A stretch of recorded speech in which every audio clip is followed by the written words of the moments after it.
You're watching the New Stack Makers, a podcast for people who develop, deploy, and manage at-scale software. For more information and articles about at-scale technologies, please visit thenewstack.io. Now enjoy the show. What are the challenges with data observability? And is generative AI and its special data needs likely to make those challenges easier or harder to resolve? We're joined today by someone who knows a lot about this subject, Rohit Choudhary, who is the co-founder and CEO of Acceldata.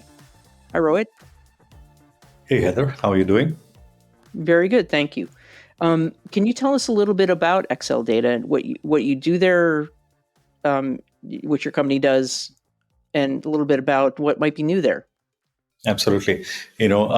We are a enterprise software company which serves some of the largest customers in the world, which includes a clientele of Fortune 500 and Global 2000 companies.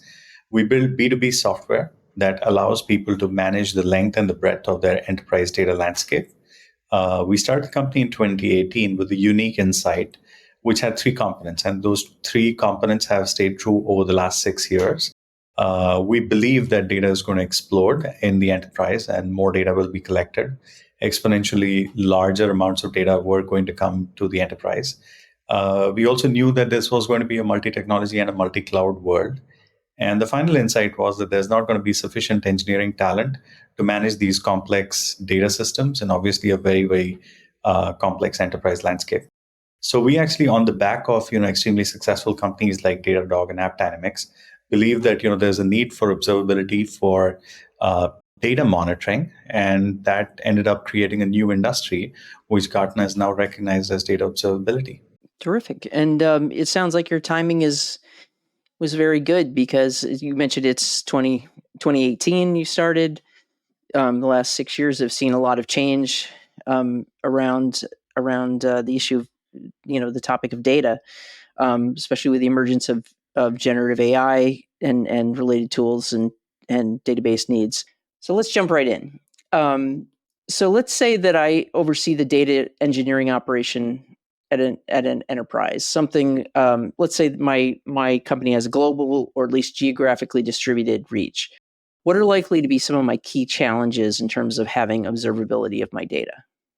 Yeah. I think, if you were an enterprise leader who's managing, data across different units and functions across the globe, and if you have a global business, or even if you have a business which is limited in just one geography, then the following are going to be your problems. One, that, different applications are producing data at very, very different speeds. Customers are interacting with your products, services, offerings online, and they're leaving a trail of data behind their expectations in terms of how they expect to be served, what product and services have they purchased, and how do they expect to use those. You'll also be using third-party data to do analysis in terms of where should you launch new products, what should be the pricing. So therefore, you're doing a lot of pricing and product research. You're also trying to comply with the local rules. For example, if you're a European company, you're complying with GDPR. So you're worried about security and privacy and access control. But if you're in California, you're also worried about CCPA. But guess what? All of this data is not at a central location. Gone are the days where you could just have one relational databases or database and a single BI reporting system. I think what has really changed is data has now formally been operationalized. And what do I mean by that? I mean that, advertising depends upon data, marketing depends on data, operations depend upon data. Your budget allocation, if you're a telco, let's say you're laying infrastructure in the US, you have to determine where the signal strength is low and where the signal strength is high, where the calls are getting dropped and where the calls are not getting dropped. And you're using that information to send billions of dollars worth equipment in those particular areas. So I think, these are some of the areas and the business goals and objectives that you're expected to support. Obviously, ad hoc reporting, analysis of business tools, or business in terms of, BI capabilities, you have to build all of this. If this was not enough, now you also have the added burden of figuring out how to use this disruptive technology, which is AI, and how do you improve the products and services and the pricing and the marketing and the reach. So it's a very, very complex situation that enterprise data leaders are currently facing. Now, if I were to summarize all this, long monologue that I just gave you, Heather, I think the destination is data products, machine learning and AI, and business analytics. But the journey is a very complex one. Data goes through a very, very complex journey of hundreds of different hubs, transformations, and everything else, all the way from the point of origin to the point of consumption. And these essentially are, this movement of data happens through something called data pipelines, which are expressed in many different programming languages, formats, tools, technologies, and those are very hard to manage. So if you are a data leader, you would not only be worried about your support, your ability to support the business, but you're also worried about your ability to deal with the complexity of the growing landscape. And if that's not enough, then you're also worried about, all the legalese, which is how are you compliant every single day? And, businesses in North America, especially, they're just, suffering from so many more compliance and regulations and audit checks, which need to be solved systematically and with tools. And so there's a number of challenges. Sounds like the geographical diversity, and you have just simply having data on different various servers, public cloud, on premises, and so on. That's obviously a big concern. And the different locations for and their particular regulations. What are some of the challenges? When you work in an industry where the data is very highly regulated, like finance, like healthcare. What are some of the things that you hear clients express concern about? I think you hit on a really important point. I think every company today is under some kind of migration, modernization, or transformation. And therefore, cloud is going to be an essential part of the future of the enterprise, whether it's financial services, healthcare, manufacturing, any of the typical industries that you go after. You will see that there's a huge push towards modernization because everybody knows that almost the speed of business has become the speed of cloud. So I think people are looking to, modernize their infrastructure, which has been lying forever in on premises, but it's going to be a decade-long journey. If you're moving data, you have to be careful about how you move that data, who has access to it, who can control, alter, modify the data sets that you're moving to the cloud. And as you're going through that transformation, are you getting the same data that you had on premise, or is that changing because of the transformations that were applied while you were moving all of that to the cloud? The third thing, which is equally important, is that, is that data going to be reliable and certified for utilization for the new infrastructure that you're creating? Because, like I said in my opening remarks, that, it is going to be a multi-technology, multi-cloud, multi-infrastructure world. So I think the consistency of data is going to be extremely important, especially in financial organizations, because every single data unit could refer to a dollar-based transaction, and you need to be able to produce the audit trail saying that, look, we credited this account to debit this other account, and here is how the transaction went. And if in addition to that, if you have a certain size of business, which is, let's say, 100 billion plus, then you are also regulated by the regulators in the US. But pretty much every geography or every country that we operate in, they have their own regulations and audits and the rest of the regulations to comply with. I think traceability is going to become an important topic, which already, by the way, in the structured world is a very, very big problem. For example, if you have altered things which could affect the risk score of the bank, then obviously you need to be able to act on it. But at the same time, what is really important is that this is going to be an area of hyper focus, especially as you start bringing unstructured data. So today, if you look at it, financial services are largely dealing with numbers and facts, but they're not yet dealing with the context that comes with it. But the traceability of both the facts and the context is going to be equally important as enterprises start bringing in more and more of AI. So I think the problems are going to be the same, just that they're going to be multifold. You mentioned that it's difficult. The logging is an essential component of observability. What is it about logging that makes it particularly hard to? Is it just that there's the sheer volume and complexity of the data that makes it difficult? It's a great question, right? Because you can collect all the logs and still not get to insights. I think that is the gist of it. That what is going to be important and what is not going to be important. Because the amount of data that you collect, the number of ways in which users are interacting with your data leaves a huge trail. And it's not a small piece of information. You have query logs, you have system performance, You have the variability of the cloud costs. You have the variability of time of day, day of week, week of month, and annual reports and everything else that you're doing. So, and please also remember that data is coming at these ecosystems at a variety of speeds. Some data is extremely fast. For example, system data is going to come to you very, very quickly. But sometimes transactional data may slow down because it's post 6 p.m. Not a lot of people are transacting, and therefore maybe capital market data has started to slow down because only the research and the final settlement scores are coming in. That said, I think one has to realize that there's going to be a requirement for synthesizing the signals that are coming from all these different layers, all the way from the systems to the application to the databases and to the users. And that is where data observability really starts shining. And we particularly at Accelerator took a very differentiated approach. We said, look, we're going to synthesize all the signals that are coming from these different layers and give you that unique insight which tells you, okay, what went wrong, so that you're not sifting through unlimited, logs and trails and SQL records and everything else, because that's not going to work. If you think of it, if you had trouble in managing one relational database, today you're not just dealing with the relational database, you're dealing with the relational database, a couple of streaming technologies, a couple of ETL tools, a couple of data warehouses, a couple of data lakes, and a few different data warehouses which have been built over the last 10, 20 years. And that is hiding the context of the business and the logic of the business.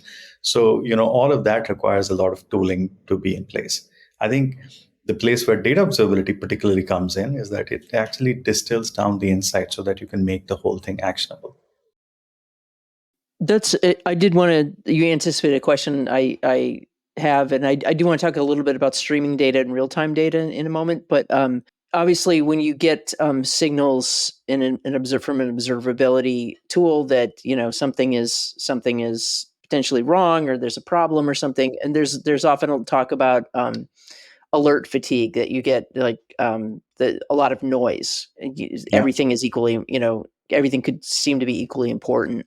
How can organizations maybe this is partly, what your company does, but how can you sort of sift through that to determine what's really, an emergency or concern, and what's less important? Absolutely. I think this is a big problem for not just for us to solve as a company, but for the observability industry to actually solve, because there's just too many alerts crying wolf, and it does become a problem. And then the real dangers, they actually get ignored. I think a lot has changed, since the time that alert fatigue was as a term coined. I think a lot has changed in the world. I think alerts are getting sifted and categorized into, severity of critical, medium, high, low, etc. Right? Whatever your organizational policy is. I think with the advancement in algorithms, particularly in detection of anomaly, detection of, alerting signals, which can then tell you that, look, this is a pattern that we've seen in the past, but nobody acted on it, so it doesn't look like it's important. Now, that could be a wrong inference by the algorithm, but 90% or 95% of the times, if nobody's acted on an alert, which was generated, let's say, X number of times in the last Y number of days, then it shows that it's actually not critical. It doesn't affect the business. So when alerts are being set up, if you were, say, 2 years or 3 years ago, the thresholds were created by humans. Whereas now, if you look at, the anomalous signals that are actually getting created inside alerts, I mean, obviously for advanced observability companies and products, not for everyone, it is actually created after observing the patterns of the ecosystem for a little while. And guess what? The thresholds are automatically identified and adjusted if they are inaccurate. So, for example, you could be extremely defensive and say that, look, please warn me when my fuel, if you're driving an ICE engine car, that when it goes to 50%, just warn me so that I can fuel it up. But others are totally comfortable if, the fuel meter shows 25 miles and they're okay to fill up gas, when they're at 25, people like me. So it depends upon, the organizational threshold. The reality is that at some point in time, the business starts reacting negatively or positively at certain values. And that value needs to be identified systemically as opposed to by a human and never addressed again. So I think alert fatigue has two parts to it. One is obviously conditioning humans to react better to alerts. And obviously that is not going to happen if there are too many false alerts. But But the real value in the alerting is only when it actually relates or correlates to an actual incident. And that is the part that, we are actually focused on quite a bit. Does streaming data or real-time data present particular challenges? Absolutely. I think, let's look at, what real-time transactions are doing. When you swipe your card at an ATM or at a POS machine, that transaction needs to be recorded by the bank or the financial institution which is backing the bank. And therefore, that information needs to be sent immediately so that that amount of money can be credited or charged at your card, and so that you have access to lower levels of credit. If this information is not available to the bank instantly or in near real time, then it becomes a problem because you have access to credit greater than what you should. There are many such use cases, and these use cases are only going to expand because the expectation of the customer is to be served in real time. So I think it's human behavior and human expectation which is going to guide the evolution of the data systems and our ability to communicate with databases and repositories and stores of record in real time. So I think, real time is going to be way more important. Now, if you think of the biggest challenges that the financial industry faces or healthcare faces, more financial than healthcare. Healthcare has an identity crisis, which is that, how do we verify the identity of the person? But financial institutions, they actually have to figure out whether a transaction was fraudulent, whether something was related to anti-money laundering, was there something that was basically not a bona fide transaction? And identification of all of that needs to happen in real time. So the observability capabilities that one needs to build in these critical pieces of infrastructure which are supported by streaming, that increases multifold. And given the criticality, of how you support your customers, how well and comfortable they feel interacting with your business, I think it's going to depend upon the capabilities that you build in terms of real time, access to the systems, products, and services. So it is going to only increase in capability and criticality. We mentioned at the top of this discussion that we were going to talk about generative AI and the role that it plays in data observability, whether it creates new challenges, whether it solves anything. What impact do you foresee, or are already seeing from customers that have in terms of data observability challenges with generative AI? Yeah, I think it's going to be a decade-long journey and a big topic for most of the enterprises to think. I think AI is reality, and what generative AI has done is that it has given leads to two kinds of models which are classical models, which was more certainly, machine learning, which did not need so much data.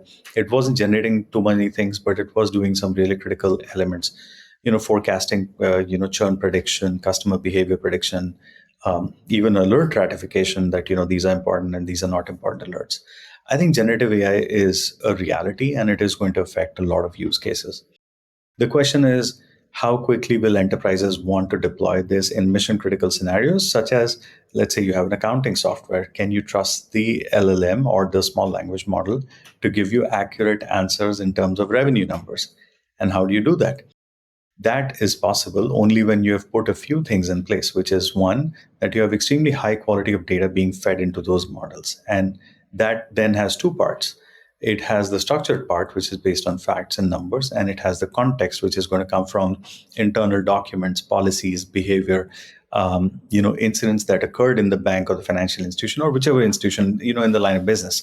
That needs to be taken into account. The second thing, once you've put all of this high quality data into the model and trained it, the second thing to monitor on an ongoing basis is the inferences that these models are making, because it is possible that the inferences start diverging because the ground truths have changed. So are you able to keep up with the change in the ground truths of the business?